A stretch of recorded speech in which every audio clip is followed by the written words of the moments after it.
Assalamualaikum warahmatullahi wabarakatuh. Halo warga Malang Raya.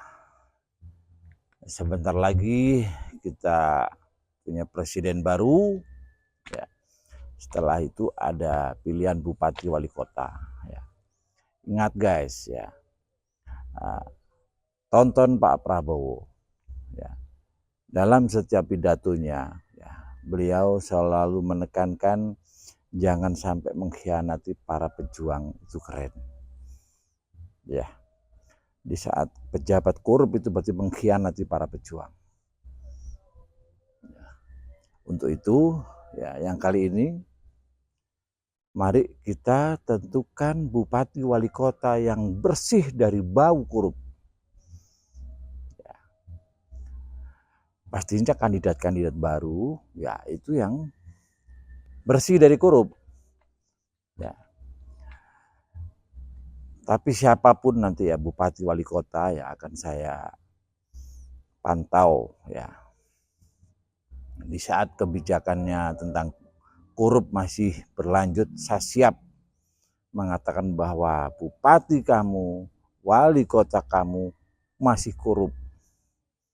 Saya akan berani mengatakan itu. Saya jadi pegawai negeri cukup lama guys, sampai pensiun. Ya, bukan pensiun karena dipecat ya karena sudah tua. Ya, dari situlah ya saya di saat saya jadi pegawai ya, saya itu memang hanya bawahan ya, bawahan. Tapi di saat saya punya pemikiran-pemikiran yang harusnya tuh direspon sama pimpinan ya, sama sekali no respon. Pimpinan taunya kalau nggak ada keuntungan untuk bukunya nggak akan respon. Mental korup ada di benak-benak mereka. Makanya saya selama menjadi pegawai negeri hingga pensiun ya, insya Allah ya harta atau yang dimakan anak-anak istri saya, insya Allah bukan hasil korupsi, tapi hasil kinerja saya.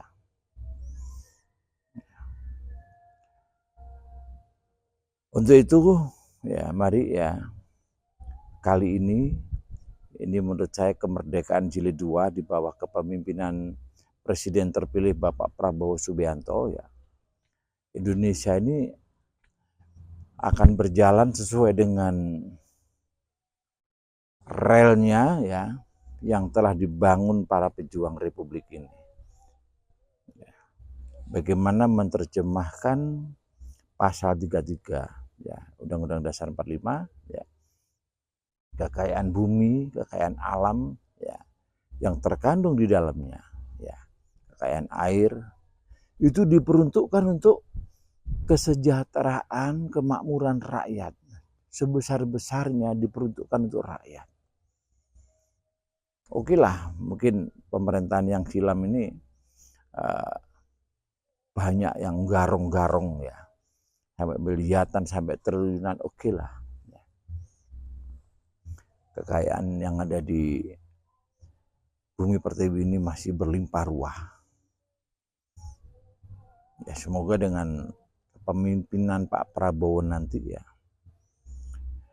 betul-betul ini kemerdekaan jilid 2, Indonesia betul-betul merdeka ya. Anak-anak sekolah tadi gak terbebani biaya sekolah ya. Dan programnya Pak Prabowo Subianto ya terkait dengan makan gratis itu luar biasa guys. Pengertiannya bagaimana nanti perputaran perekonomian ya sampai kalangan bawah itu betul-betul terbangun dan dikontrol oleh pemerintah, itu keren. Jadi yang selama ini ya mungkin para petani ya, para pedagang kaki lima ya, dia berpikirnya ganti presiden sopo ae ya wis pancet ae.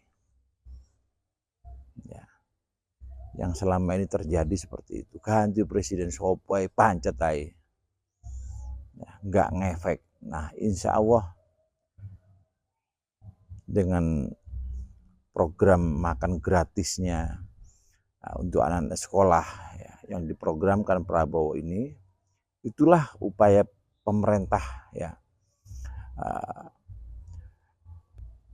berusaha menyentuh lapisan paling bawah. Selama ini sering kita menyaksikan ya, di saat pasca panen sayur banyak kebuang ya, pasca panen misalkan cabai kadang-kadang nggak laku, pasca panen buah kadang-kadang juga jatuh sekali harganya. Nah disinilah nanti dengan adanya kegiatan makan gratis tadi, bagaimana betul-betul kita bangun sistem ya, di mana di sini ada kelebihan, misalkan di sana ada kekurangan tuh bisa terpantau dan terdistribusikan.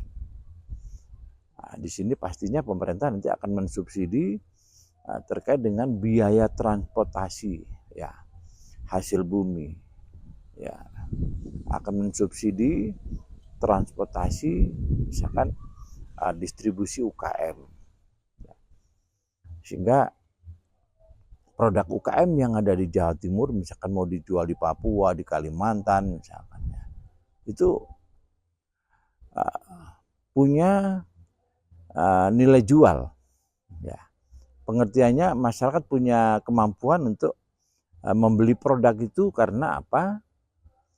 Di saat saya bikin katakanlah peyek atau rengginang ya, atau mungkin keripik ya, di sini harganya 10.000.